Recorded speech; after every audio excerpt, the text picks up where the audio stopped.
Welcome into our post-draft breakdown from Xfinity Studio. I'm Tori Petry, joined by Tim Twentyman and Mike O'Hara. The Lions had 9 picks over the weekend in the 2019 NFL Draft. We are going to break down those picks pick by pick today, talk about each one of them, and we'll also hear from the player and from Bob Quinn.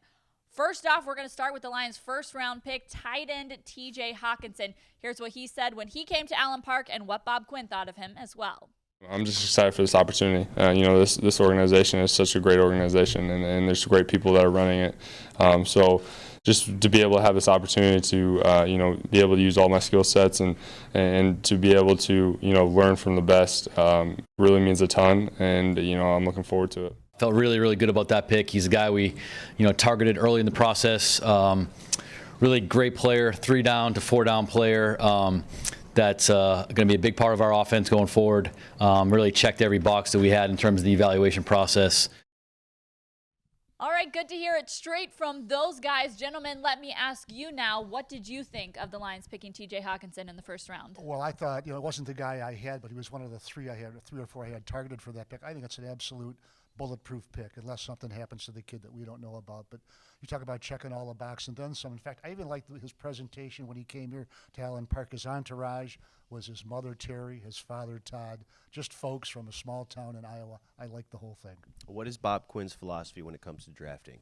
Best player available with a blend of need, And I think T.J. Hockenson fits that perfectly. And look, this is a Darrell Bevell offense that wants to run 12 personnel.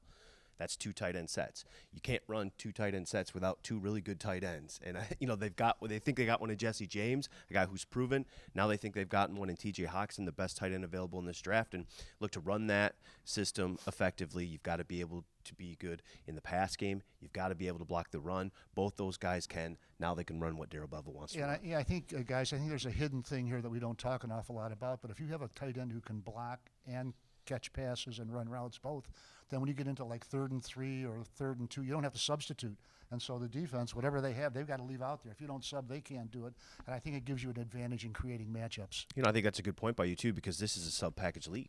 The third down, teams are running in their nickels and their dimes and getting out of base. And so now I think that's a great point by you. Is now you're forcing teams to have to stay in something that's maybe a mismatch for them.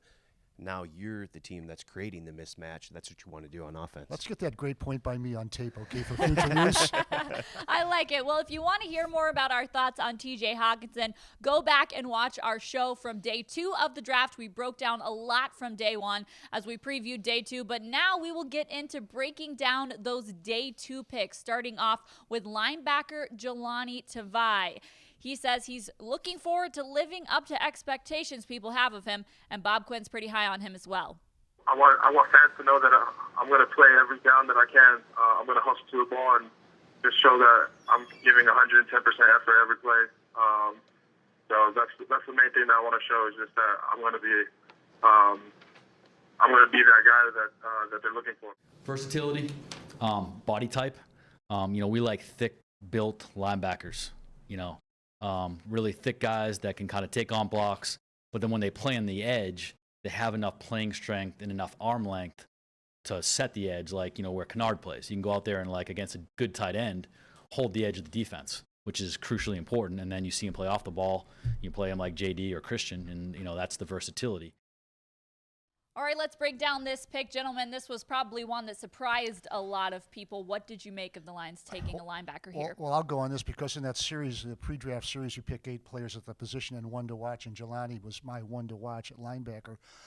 I'm not going to say I knew anything, but just the production he had was just absolutely amazing. Averaged almost 10 tackles per game his last 3 years at Hawaii. And the one thing that stood out to me is he wasn't playing behind 4 draft picks of the Clemson defensive line. He was getting to ball carriers, getting to quarterbacks, running through the alleys with, not Power 5 conference guys up front to clear the path for him. A lot of it he did on his own. Well, I think he fits all the parameters that they kind of want to shift to in that linebacker position. He's a touch under 6'3", 250 pounds. He rushed the quarterback. He played outside linebacker, and he played inside.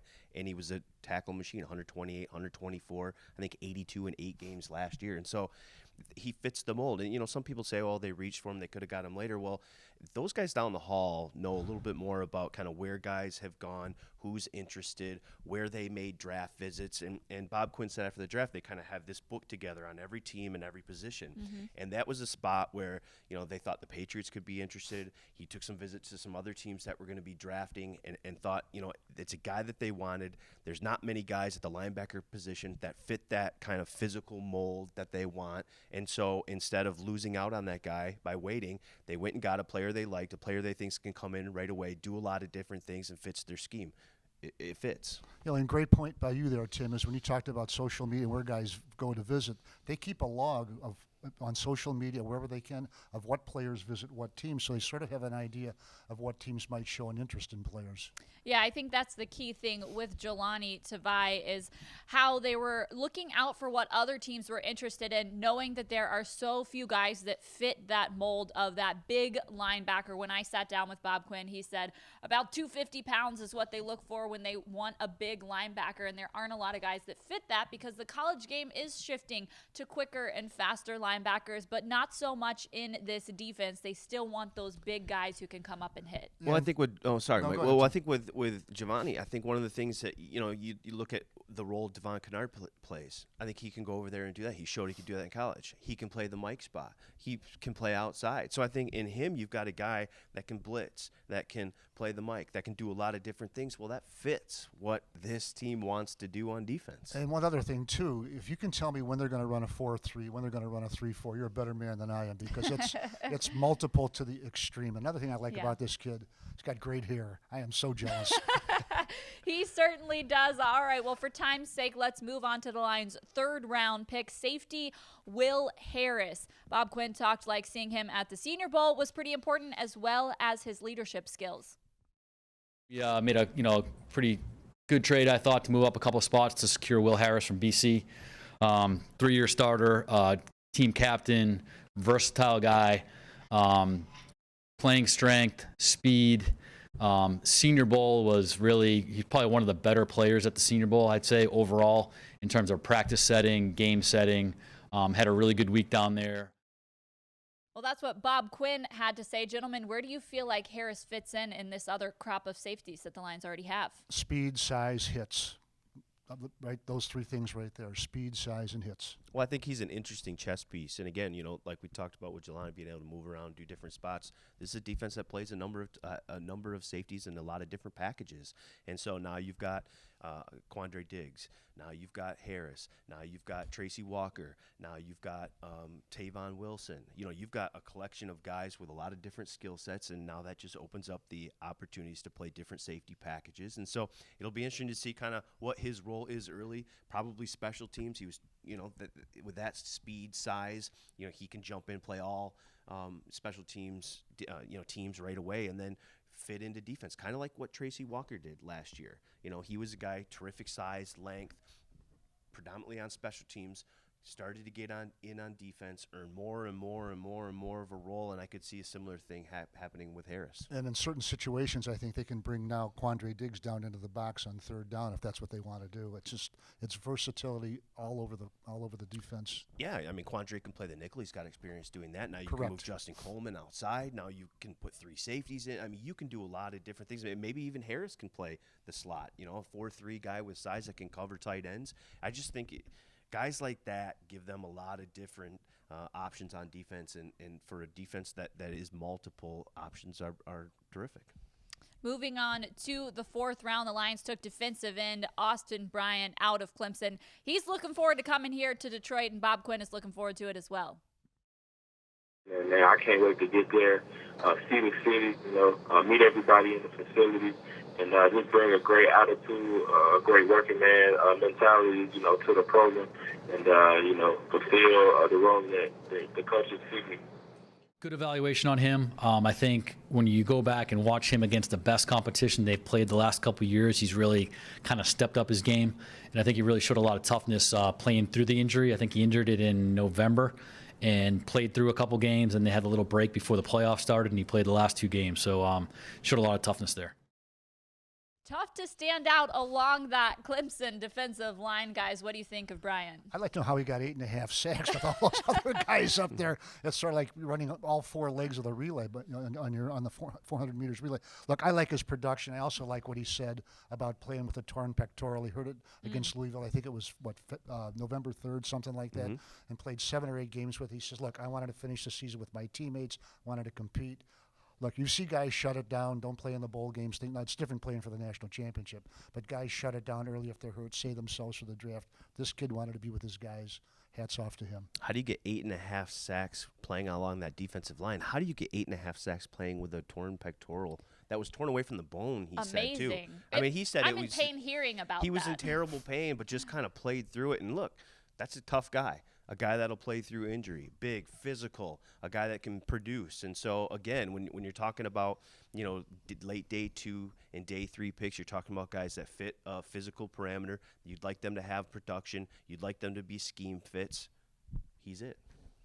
All right, guys. Well, next up is Amani Oruwariye. Bob Quinn picked him in the 5th round. Now, a lot of people were surprised that he took Jahlani Tavai in day 2, but on day 3, he gets a guy that many predicted would go on day 2. So a little bit of a switch there in terms of what people predicted for those 2 players, but the Lions got both of them, and it looks like Amani's really looking forward to working with Darius Slay. I just felt like Darius Slay played the deep ball really well. It's just great technique. So that's a lot of things I've watched out him. Just watched out him for film, and so he's somebody I'm going to really lean on and seek advice from him and try to grow my game out there. He was the guy that we talked about in round 4. To be honest, we started the day out. We had a group of, I think it was about 7 or 8 guys that we were hoping in the next 2 rounds we're going to be there, and obviously we had Austin graded a little higher. And we kind of sat there, and a couple other names came off the board at different positions, and then we were, really glad that Amani was there. Well, the Lions have a growing group of defensive backs. Where does Amani fit in with these guys? Well, I think they're still growing, and I'll repeat what I said about Will Harris, size 6'2", 205, and he can run 4.47. I think they've got a different model now for defensive backs than the one they inherited. Yeah, he was one of the guys I had on the list, of guys that could possibly interest the Lions day 3 after day 2 of the draft. I just thought as a perfect scheme fit, like you talked about, size, speed. I think he's an interesting one. Of all the guys in day 3, I think he's got the most potential to maybe come in here and have a role early on. Look, the Lions are looking for an outside cornerback. They've got a number of candidates, veteran guys who have playing experience, but size, speed, this guy has kind of all the things you're looking for as an outside quarterback. Now, obviously, there are things he needs to improve in his game. Otherwise, he wouldn't have been a 5th-round pick. But, look, you come into a great situation with a defensive-minded coach, with a staff that's proven to get the most out of young players. And so I think it's a perfect situation for Amani, and I think he's one of those guys that maybe could find a role sooner rather than later in this defense. And one thing, if you look at these last 4 picks, they're all on defense. One of the questions for Bob Quinn on his post-draft presser was how much more comfortable he feels right now drafting for Matt Patricia's scheme and defense than he did with Jim Caldwell. Look, he got Jim Caldwell, good players. Didn't sab. I'm not saying he didn't, but he did. But this is what he grew up under, and he's building this framework. If they're successful and stay together, now you're seeing the framework. To me, it was sort of like moving into a ranch type house and saying, no, I want a 2-story colonial. It takes an awful lot of work to convert it, if you can. You like that one? I like that one. That's why I used to live in an apartment. But I think it's something to think about. And he said he was more comfortable because this is the position players that he looked for when he was doing the personnel with the New England Patriots. Worked out pretty well. Well, guys, like you said, he went all defense from rounds 2 through 5, but then he took 2 offensive players and wide receiver Travis Fulgham and running back Ty Johnson. What do those guys add to Darrell Bevel's offense? Well, I think with the receiver, out of the Old Dominion, it's his ability to make plays down the field. I think that was what he showed in college is, those 50-50 balls, those deep plays. He's not a burner, so I don't think you don't see a ton of separation with him, but you see an ability kind of like Marvin Jones Jr. in the sense that he can go up, has terrific body control, makes a lot of those catches on 50-50 balls. So, late in the draft, I think that's good. And with Ty Johnson, the one thing I want to see with him is he's obviously got the speed. He wasn't used a ton in the passing game in Maryland. And it's kind of what we saw with Kerryon Johnson at Auburn, too. He had 22 catches, I think, one year. It wasn't really part of kind of what they did, but then he came here And it was like, whoa, he's a terrific wide receiver, not just a guy that flares out of the backfield, but a guy that can run routes and do some things in the passing game. So now if Ty Johnson can come and be, one of those guys that can do things in the passing game, return kicks, maybe throw his hat into the mix for a punt returner, now you've got a guy late in the draft that could maybe earn himself a spot on the roster. Well, another thing, we've already seen this kid at the Quick Lane Bowl at Ford Field was it December 24th or 25th, whatever it was.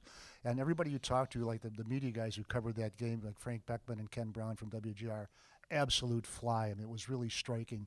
The kid just can flat out run. It's always an asset. There's nothing wrong with speed in the National Football League.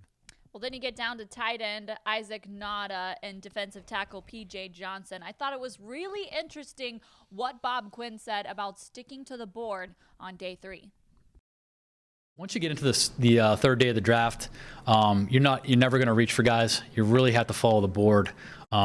Just because you might have a little bit of an opening on the depth chart, you don't want to reach for a player grade-wise. So we stayed very, very true to the board today.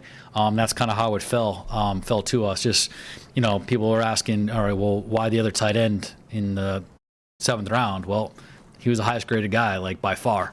So we felt good about that one. So that's just kind of how it felt today. So that's how Bob Quinn says they ended up with these two guys there at the very end of the draft. What do you make of those picks? Well, Isaac Nauta was a tremendous high school player, really highly recruited, ended up at Georgia, had a good freshman year in 2016, took a step back in 2017, but 2018, once again, sort of mirrored his first year there, then turned pro. He's a very skilled player. The one thing about him, the 4.9 something 40, as Bob Quinn said, they all kind of looked at each other and says, where did that come from?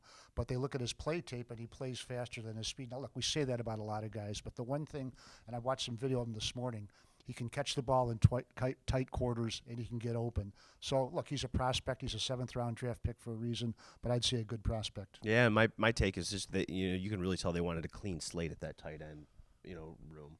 They just didn't get the production they were hoping for last year, didn't get the collection of players maybe they wanted, and to get Hockenson and Jesse James and now Nauta, I think they've kind of really revamped, and they're looking to kind of retool that position with guys that have versatility, that can make plays in the passing game and can block. That's an important one, and that's kind of the biggest thing, is that they just really wanted to clear out and start it fresh on that tight end. Yeah, you're right. I wouldn't be surprised if they fully restock that position. Now we're talking going forward, and they carry 4 tight ends in the regular season. That would not surprise me.